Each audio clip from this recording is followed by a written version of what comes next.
Maid లేకపోతే manage చేయడం మహా కష్టం అని మనసుకు నచ్చకపోయినా మహా కష్టంగా ఉన్నా కానీ మెయిడ్ని పెట్టుకుంటామా, ఆ మెయిడ్ టైంకి రాదు, వచ్చిన పని సరిగ్గా చేయదు. ఇంకా ఆ కష్టాల కన్నా మనం పని మన ఇష్టంగా చేసుకోవడమే నయం అనిపిస్తుంది ఒక్కొక్కసారి.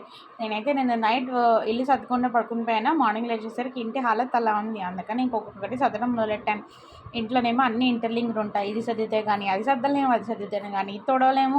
ఇవన్నీ పనులు ఒకటి అవ్వదు, ఇంకోటి అవ్వదు.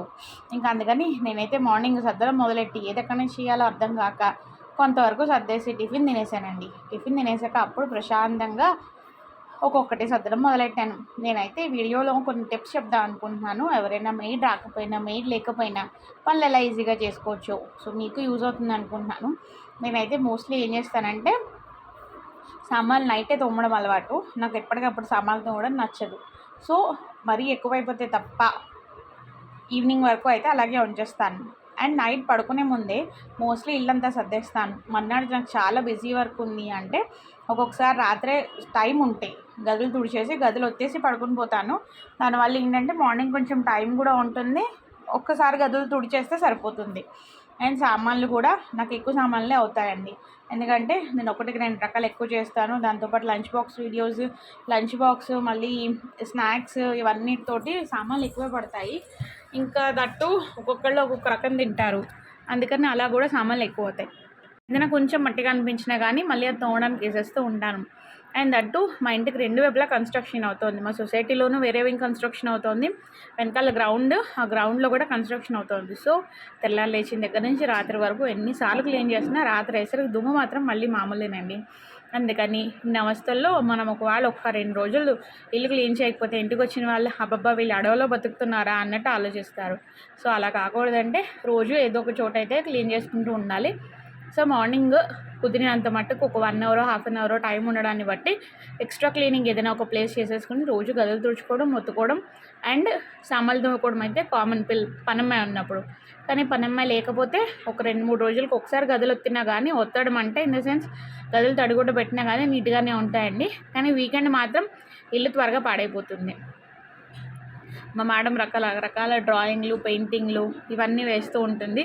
ఫ్లోరు అండ్ ఇంట్లో కూర్చొని తిందంటే కిందన చక్కగా ఏం తిన్నా కానీ కిందే ఉంటుంది. పిల్లలందరితోనూ కామన్గా ఉండేదే. సో రాత్రే సరుకులు అవి తెచ్చేసుకుంటే కూరలు లాంటివి తెచ్చుకున్నప్పుడు రాత్రే సర్దేసి ఉంచుతాను. మార్నింగ్ అదంతా హ్యాపీగా క్లీన్ చేసేసుకుంటే సరిపోతుంది. మార్నింగ్ లేచేసరికి సామాన్లు సర్దుకోవడం ఒక పని, సామాన్లు సర్దుకున్నాక మళ్ళీ తోముకోవడం, మళ్ళీ సర్దుకోవడం. ఇదైతే సర్కిల్ ఆఫ్ లైఫ్ అంటారు, ఇదేమో కదా. నేనైతే 100 డేస్ 100 పాలసీస్ లేదా 100 డేస్ 100 ప్రాస్పెక్టింగ్ డేస్ అనుకున్నాను. బట్ మధ్యలో 9th డే ఒక రోజు బ్రేక్ ఇచ్చాను అనమాట. మామూలుగా పిల్లలకు మనం వాళ్ళు వర్క్ కంప్లీట్ చేయకపోతే పనిష్మెంట్ ఎలా ఇస్తామో నేను కూడా పనిష్మెంట్ తీసుకున్నానండి.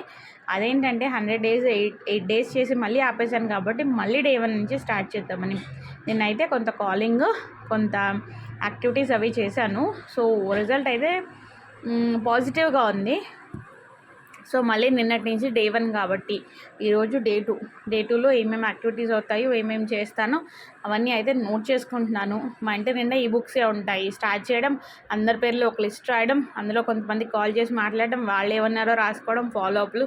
అది అయిపోయాక మళ్ళీ మధ్యలో బ్రేక్ వస్తుంది, మళ్ళీ ఆగిపోతుంది. సో ఈసారి అలా బ్రేక్ రాకూడదని 100 డేస్ కంటిన్యూస్ ప్రాస్పెక్టింగ్ యాక్టివిటీ అని అయితే పెట్టుకున్నానండి. రిజల్ట్ అయితే నాకు సాటిస్ఫాక్టరీగా అనిపించింది. అంటే రిజల్ట్ అంటే పాలసీ గురించి మాట్లాడగానే పాలసీలు వచ్చాయని చెప్పట్లేదు. బట్ మాట్లాడుతున్నప్పుడు నేను వాళ్ళకి చెప్పగలుగుతున్నాను, వాళ్ళ డౌట్స్ క్లారిఫై చేయగలుగుతున్నాను అన్నదైతే నాకు సాటిస్ఫైయింగ్గా ఉందన్నమాట. చాలామంది ఏంటంటే ఫైనాన్షియల్ అడ్వైజ్ వేరే వాళ్ళ నుంచి తీసుకోవడానికి అంత ఇష్టపడరు. అలాగని మనకి తెలుస్తుంది అంటే ఒక్కొక్కసారి మనకు తెలియనివి వేరే వాళ్ళకి తెలిసినవి చాలా ఉండొచ్చు. అందుకని ఎక్కడి నుంచైనా ఫైనాన్షియల్ అడ్వైస్ తీసుకోవడానికి హెజిటేట్ చేయకండి. ఎక్కడ మనకి మంచి అడ్వైస్ దొరుకుతుందో చెప్పలేం. ఈ రోజుల్లో యూట్యూబ్లోను వాటిల్లోనూ అందరూ డబ్బులు దాచుకోమని సలహాలు ఇచ్చేవాళ్ళే కానీ మనకు డబ్బులు దాచుకోవడం ఎంత ముఖ్యమో ఆ డబ్బుల్ని సరిగ్గా దాచుకోవడం కూడా అంతే ముఖ్యం. సో నేనైతే ఇంకా మార్నింగ్ నుంచి అన్ని పనులు చేసేసుకుంటున్నాను. ఇంకా అన్ని పనులు అయిపోయాక అప్పుడు వంట మొదలుదామనుకున్నాను కానీ ఈ లోపల సరే అన్నమైన నానబెట్టేసి ఉంచుదామని ఆ బియ్యం అయితే కడిగేసి నానబెట్టేసి ఉంచాను. ఒక 15 మినిట్స్ నానబెట్టేసి అప్పుడు అన్నం వండుతాను అనమాట. ఇంకా మార్నింగ్ లేచేసరికి ఇల్లంతా గజిబిజిగా గందరగోళంగా సామాన్లు ఎక్కడ పడితే అక్కడ, కింద పౌడర్లు మసాలాలు అలా ఉన్న ఇల్లు కొంచెం ఇల్లు గదులు వస్తే టైంకి కొంచెం మంచిగా నీట్గా అయిపోయింది. ఇంకా సామాన్లు తోమడం ఒక్కటి ఉండిపోయింది అనమాట. సామాన్లు తోమడానికి తోమాల్సినవన్నీ కూడా తోమేసి ఇంకా అవి కూడా కింద పెట్టేసుకుని సగం సామాన్లు అయ్యేసరికి నేను అన్నం అయితే స్టవ్ వెలిగించాను. సో అన్నం కంప్లీట్ అయిపోయింది.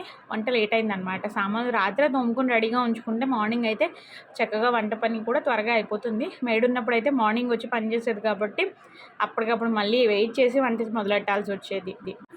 కానీ ఇప్పుడు చక్కగా అన్ని పనులు నైటే అయిపోవడంతో మార్నింగ్ కొంచెం టైం కూడా మిగులుతుంది. బట్ ఏ రోజైనా ఒంట్లో బాగున్నప్పుడు లేకపోతే కొంచెం ఇబ్బందిగా ఉన్న రోజున మాత్రం కష్టమవుతుంది. లేకపోతే మేనేజ్ చేసుకోవడం అంత కష్టంగా అయితే లేదు. బట్ చూడాలండి, ఇల్లు అయితే నీట్గా అయిపోయింది. ఇల్లు నీట్గా అయిపోయాక నిజంగా కడుపు నిండినంత ఆనందంగా ఉంటుంది. ఫ్రిడ్జ్ క్లీనింగ్ ఇంకా ఉంది కానీ సరే పైన అల్మారా అయింది. నెక్స్ట్ మళ్ళీ టైం చూసుకొని చేయాలన్నమాట. ఇల్లు క్లీనింగ్ అయిపోయింది కాబట్టి ఫాస్ట్గా వంట అయితే చేస్తాను. ఫ్రిడ్జ్లో ఏవో అయితే తీసేసి అన్ని చెలబాటు అయితే చేసేస్తున్నానండి ఈరోజు. మీరైతే ఈ వీడియోకి ఒక లైక్ ఇచ్చి ఛానల్ సబ్స్క్రైబ్ అయితే చేసుకోండి.